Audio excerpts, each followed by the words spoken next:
Bom dia, mais uma semana e eu hoje queria falar com vocês a respeito de um assunto que eu achei que não me atingisse tanto, mas que a semana passada eu percebi que me atinge e muito, que é o preconceito. Gozado, né? Quase com 63 anos, que eu vou fazer em maio, e eu começo a recordar as coisas que já me aconteceram sobre esse aspecto. Antes de eu saber a minha origem, que eu era filha de ex-paciente de hanseníase da época do isolamento compulsório, eu já sabia que eu tinha que enfrentar uma diferença. Eu estudava no colégio de freira, classe média e tal, mas existia um preconceito muito grande com relação ao meu cabelo, porque meu cabelo é crespo. Então, a minha mãe, quando me adotou, ela adorou os meus caixinhos, mas eu acho que naquela época ela não fazia ideia do quanto que ela ia ter que lidar, que lutar com relação a isso, porque na minha família todo mundo tem cabelo liso. Apesar de eu ser branca, acho que sou, não sei, mas dizem que sou. Apesar de eu ser branca, eu tinha cabelo crespo. Então, na escola, eu sofria preconceitos sérios com relação a isso. Principalmente porque eu era muito atacada, eu era muito bagunceira, então meu cabelo estava sempre do pior jeito possível. Acho que isso acontece até hoje porque tem dia que eu esqueço de pentear o cabelo. Ele é crespo, né? Então eu acabo esquecendo. E tinha menina que na hora da gente subir do recreio ou da gente ir para aula, tinha menina que virava para mim e falava assim, quando meu cabelo estava mais lisinho, você passou cocô de vaca no cabelo? E por aí afora. E a minha mãe então começou, acho que, a ficar preocupada, e que eu me lembro desde os 9 anos me levava para alisar o cabelo. Eu detestava isso, gente. Eu detestava. Porque era a prova de que eu tinha que mudar o cabelo por conta das brincadeiras, né? Que seria bullying hoje em dia, até dos adultos, que às vezes me chamavam e me diziam: Maria Tereza, qual é o pente que te penteia? Bom, eu consegui me libertar disso aos 25 anos, olha só. Aí eu achei que chega, né? Acabou, mexeu.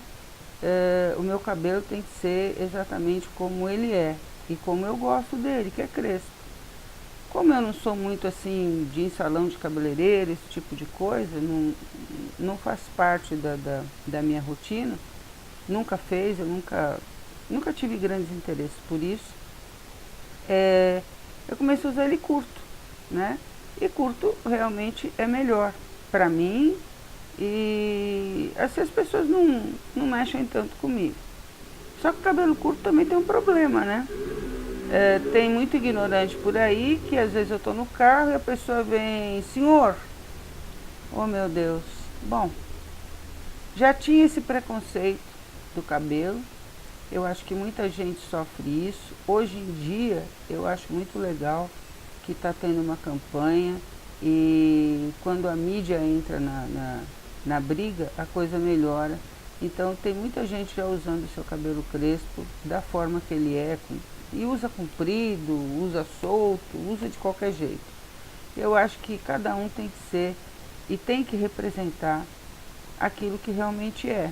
Porque senão você fica, sabe, tentando ser igual aos outros e ninguém é igual a ninguém. Você pode mudar o cabelo, mas não vai resolver muito, né?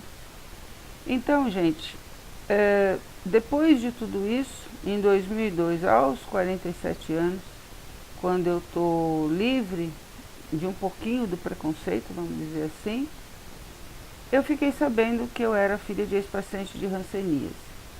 Aí você fica voltando a história, você fica voltando as coisas e você começa a perceber que realmente tinha já um preconceito escondido, né, velado, porque meus pais tomavam muito conta disso. Eles cuidavam muito, os meus pais e meu irmão afetivo cuidavam muito da minha segurança pessoal nesse aspecto. Então praticamente passou batido a questão de eu ser filha de leprosos, né?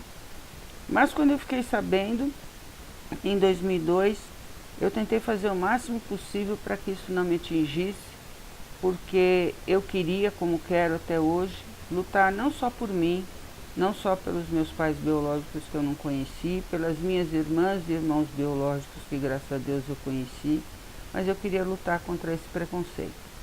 Eu acho que já contei para vocês uma vez que eu estava panfletando sobre rancenias numa cidade do interior e veio um casal com 2 filhos pegar o panfleto da minha mão, e quando foram pegar, a primeira pergunta antes de pegar: mas você não é doente, né? E eu respondi: não sei. Bom, não sou doente porque já fui fazer exame de hanseníase por conta de uma dor no joelho muito forte, e eu fui fazer. Não deu nada, graças a Deus, porque só faltava isso na minha cabeça, né? Mas a semana passada aconteceu um fato que me deixou muito atenta com relação a isso. Eu estive em São Paulo, não vou dizer onde foi, e fizeram seguranças nos acompanhar. Estava eu e mais um irmão de causa das questões da hanseníase, e essa pessoa nos acompanhou. Ele já estava lá quando eu cheguei, aí a gente entrou no elevador e essa pessoa foi nos acompanhando até onde a gente iria. Na hora não me incomodei. Nossa, domingo eu fiquei pensando muito sobre isso. Só aí caiu a minha ficha. Realmente, o preconceito com relação à hanseníase, ele ainda é muito forte. E parece que as pessoas acham que nós, os filhos que foram separados, somos todos loucos, né? Tem até um termo que se usa lá no Pirapitinguí, em Itu, que eu não lembro mais, mas que define os filhos separados. Então parece que quando a gente chega num lugar, parece que está chegando uma pessoa que vai esmurrar todo mundo. Quando a gente chega num lugar, parece que a gente vai fazer uma revolução ali e que precisa ter cuidado com a gente, precisa ter um certo afastamento da gente. Por quê? Porque como a gente foi separado, a maioria ficou em preventório, uma outra maioria, enfim, ficou em outros lugares, como eu no caso adotada, que nós temos, né, problemas psiquiátricos muito fortes e que por isso as pessoas precisam cuidar de outra forma da gente.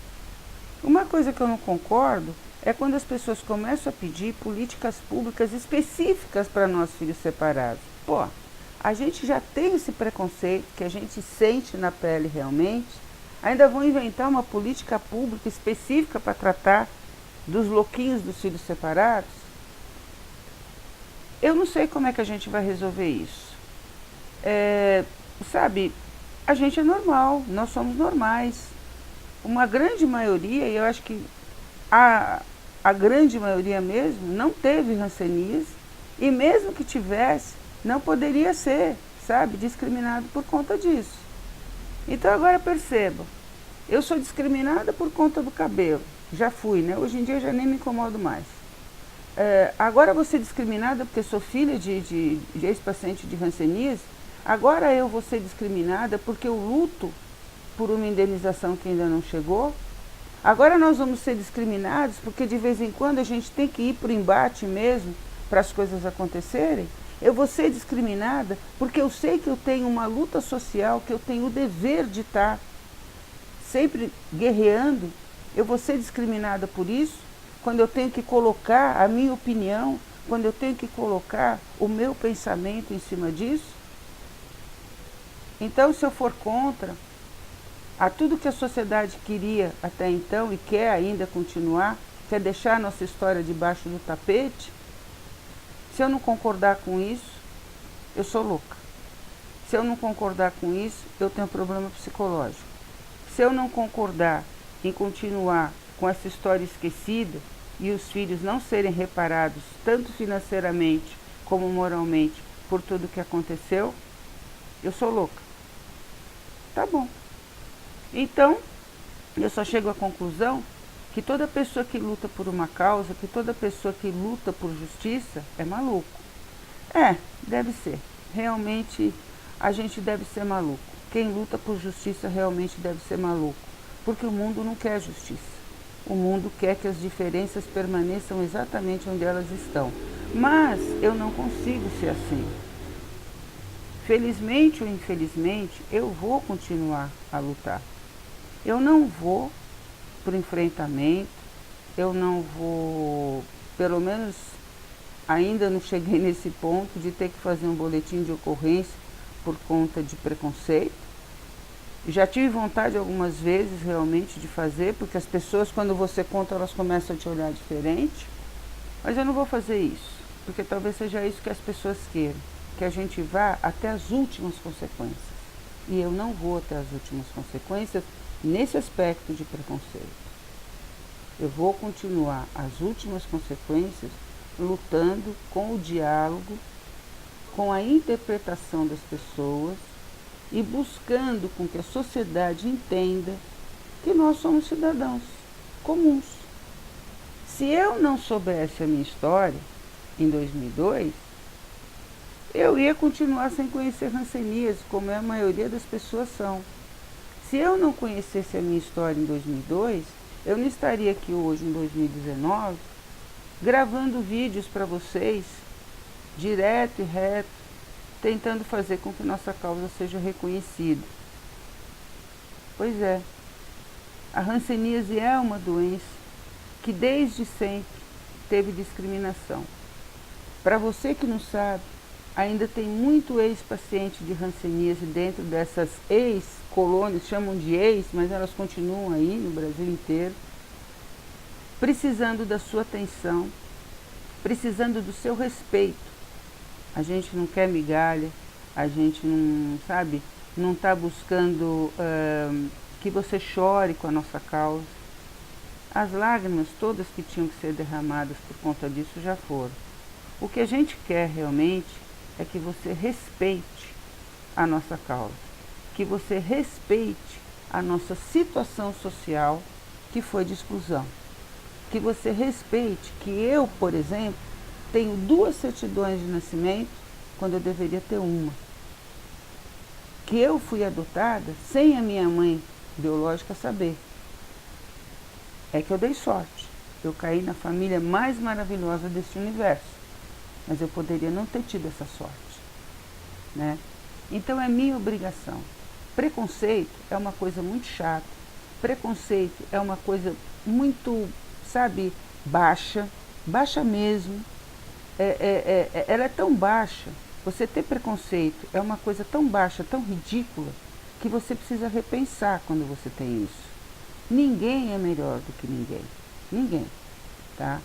Agora, quando as pessoas olham você com diferença, elas precisam entender isso. Não somos nós que temos que entender. Você tem que entender por que você me olha diferente. Você tem que entender quando você quer de uma forma ou de outra fazer com que eu permaneça lá no cantinho onde a gente teve todo esse tempo. Eu não vou ficar no cantinho. Eu não nasci para isso. De jeito nenhum. Os meus pais biológicos já não ficavam. Então é uma questão até de DNA. Preconceito é muita falta de educação. Preconceito é muita falta de humanidade. E a gente tem preconceito, inclusive, quando a gente esquece que na África as crianças passam fome, que na Síria as crianças passam fome, que nós aqui no Brasil, numa época, lá atrás, nos anos 20 até os anos 80, fomos separados de nossos pais e além de todos os filhos separados que passaram fome, dentro inclusive dos preventórios, eles passaram por uma segregação muito 10, sabe? Muito 20, muito 30, porque foi demais. Foi 100% de segregação. E a gente tem que consertar isso. Então, quando eu for buscar justiça, eu vou buscar resgatar isso. Quando eu for buscar justiça e eu tiver que falar alguma coisa mais impositiva, é porque eu preciso fazer que você acorde e me receba com todo carinho e atenção, da mesma forma que eu recebo todas as pessoas, Só que eu sou a mesma pessoa em todos os lugares, porque eu sou uma pessoa só. Mas eu queria pedir que você colaborasse para que o preconceito com relação à hanseníase tivesse um fim. Porque, inclusive, não só nós, filhos separados, sofremos esse preconceito, mas toda a família que cada filho separado formou. Então aí eu vou incluir marido, família do marido, filhos, netos, bisnetos, né? E o preconceito não para. Ah, é muito cômodo, sabe? Deixar quieto. Mas a gente não pode deixar quieto. E preconceito é crime. Graças a Deus que agora é crime. Então, presta atenção, presta muita atenção. Se você quiser continuar a ter preconceito, saiba que você corre um sério risco de ser processado criminalmente e é um crime inafiançável. Bom dia, gente. Domingo é Páscoa. Eu quero que todos vocês ressuscitem para a vida. Eu quero que vocês todos ressuscitem para o não preconceito e saibam entender as palavras de Jesus quando ele curou os leprosos. Entendam o que ele quis dizer. Ele não estava discriminando. Ele estava simplesmente dizendo que nós somos todos iguais. Tchau, gente.